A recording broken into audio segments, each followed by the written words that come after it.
حكومة جديدة، رئيس جديد، نهج جديد هو شعار المرحلة التي علينا كأبناء الكويت وشباب أن نتبنى هذا الشعار والمطالبة بهذا الشعار.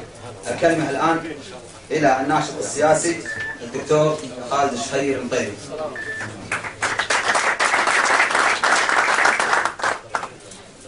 بسم الله الرحمن الرحيم، والحمد لله رب العالمين، والصلاة والسلام على خاتم الأنبياء والمرسلين. أما بعد، أحييكم بتحية الإسلام، السلام عليكم ورحمة الله وبركاته. في البداية أود أن أتقدم بالشكر الجزيل للأخ بشير عجاب على استضافته هذه الندوة ومشاركته مع شباب السور الخامس في هذه الفعالية وفي حملة حكومة جديدة ورئيس جديد ومنهج جديد. والشكر كذلك موصول لشباب السور الخامس، لكوكبة شباب الكويت من جميع أطياف المجتمع الكويتي، الذين أوجدوا ممارسة سياسية جديدة في العمل السياسي، ألا وهي المعارضة الشعبية.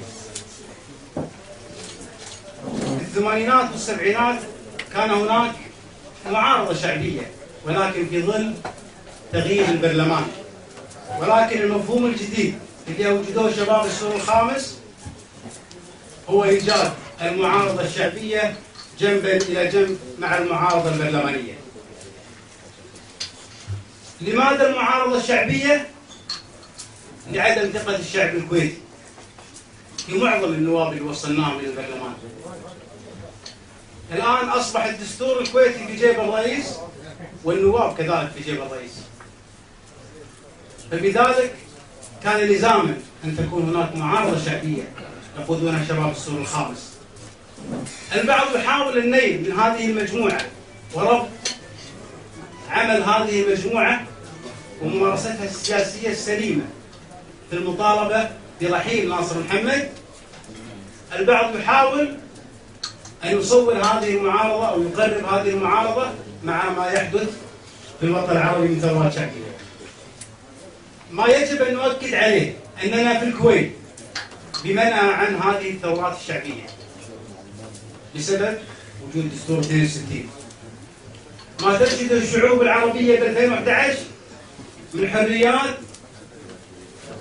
وجدها الشعب الكويتي قبل 50 سنة في دستور 62، وهذا ما أكد عليه مساعد وزير الخارجية الأمريكي قبل أسبوع، أن الكويت هي البلد العربي الوحيد البعيد عن هذه الثورات طالما كان متمسكا في دستور 62. البعض من نواب الحكومة ومن الحكومة قاعد يحاول أن يصور ثورة الشارع على ناصر محمد هي ثورة الشارع على النظام، وهذا الكلام مو صحيح. الفرق بين ثورة الكويت أو الثورة الشعبية في الكويت والثورات الشعبية في الوطن العربي أنهم يريدون عزل النظام في البلدان العربية، بينما نحن نريد عزل ناصر، وهذا حق كفل لنا الدستور وفق ممارسة ديمقراطية شعبية. لماذا يرحل ناصر محمد؟ الأسباب كثيرة. ناصر محمد أعطي فرصة نعتقد أنها فرصة كافية، شكل 6 حكومات، رجل لا يستطيع أن يدير هذا البلد. وأنا أؤكد على نقطة مهمة جدا، أن الكويت بأميرها ولي عهدها وحكومتها وشعبها أكبر من ناصر محمد، فلا يجب أن نختزل الكويت بناصر محمد. إذا أنت تعارض ناصر محمد فأنت تعارض الكويت، وهذا كلام ما هو صحيح. أنا لا أريد أن أطيل في إخفاقات الحكومة. النائب فلاح الصواب تطرق إلى العديد من المشاكل ومن إخفاقات الحكومة، لكن ما يجعل الشارع يعارض أن لدينا حكومة غبية. اسمحوا لي على هذا التعبير. حكومة تصنع التأزيم، حكومة تختلق وتفتعل المشاكل، ابتداء من رفع الحصان عن النائب فيصل مسلم وانتهاء بطلبهم من المحكمة الدستورية بتفسير بعض المواد. أنا أعتقد أن هذه الحكومة لا تستطيع إنقاذ الكويت وجعل الكويت من مصاف الدول المتقدمة في الوطن العربي. لذلك نحن نطالب مع احترامنا الشديد لشخص ناصر محمد، ولكن نقول الرسالة وصلت للشيخ ناصر.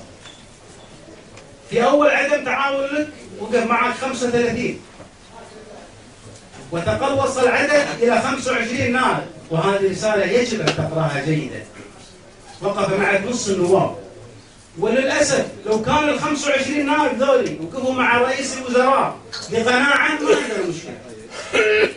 لكن ال 25 كلكم تعرفونهم بدون لا أسميهم، وباع الكويت وباع متطلبات أو مطالب الشعب في مناصب وترضيات أقربائهم، وأنا ما له داعي أذكر أسماء وأذكر مناصبهم، لكن استعرضوا الأسماء 25 وشوفوا منو حط أقربائه مقابل ضحى في مطالب الشعب. أنا شفت اليوم تصريحين لسمو رئيس مجلس الوزراء.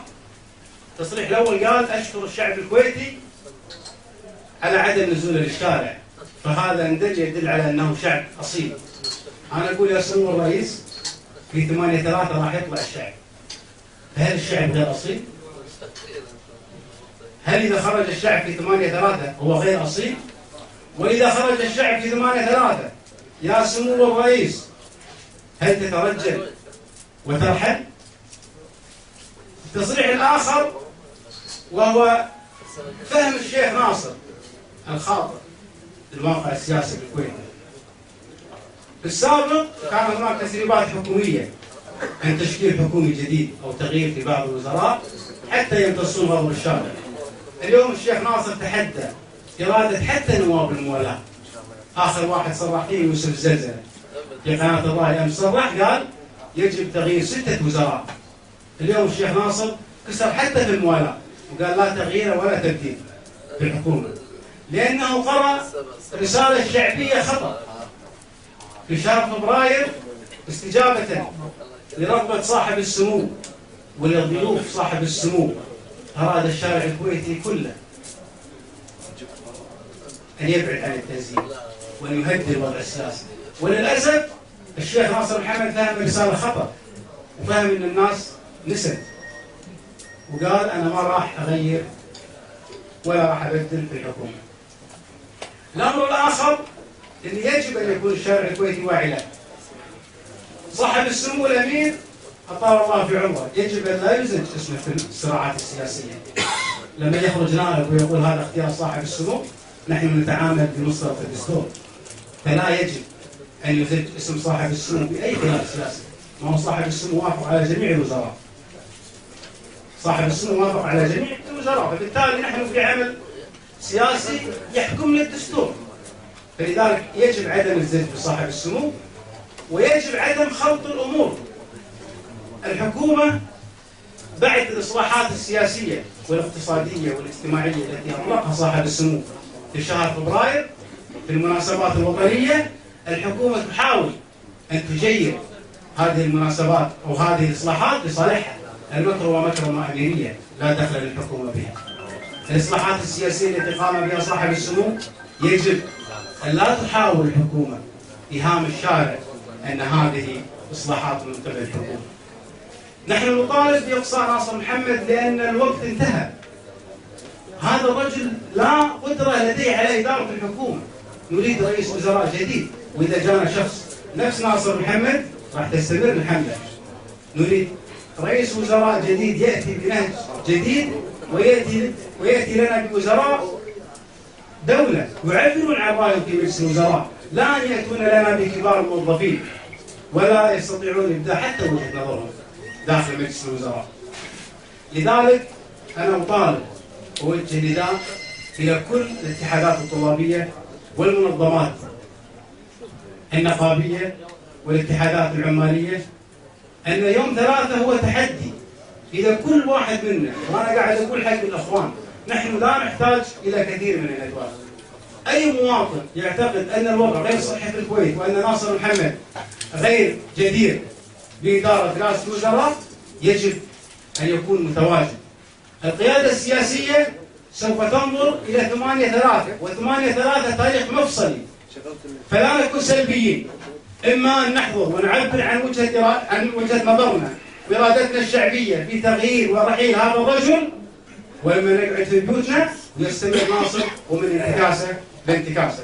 فأنا أتمنى رجاء خاص أن الجميع يحضر ويوجه رسالة، لأن القيادة السياسية مثل ما قلت تراقب 8/3 وسوف يكون هذا التاريخ تاريخ مفصلي.